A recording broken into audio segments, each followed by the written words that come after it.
Hi friends, কেমন আছো সবাই? আশা করি সবাই ভালো আছো। তো আজকে আমরা চলে এসেছি একটা মাদ্রাসায়।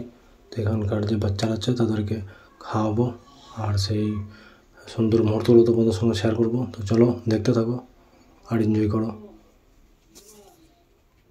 আশা করি ভিডিওটা ভালো লাগবে, আর যদি ভালো লাগে অবশ্যই লাইক করবে আর সাবস্ক্রাইব করে দেবে।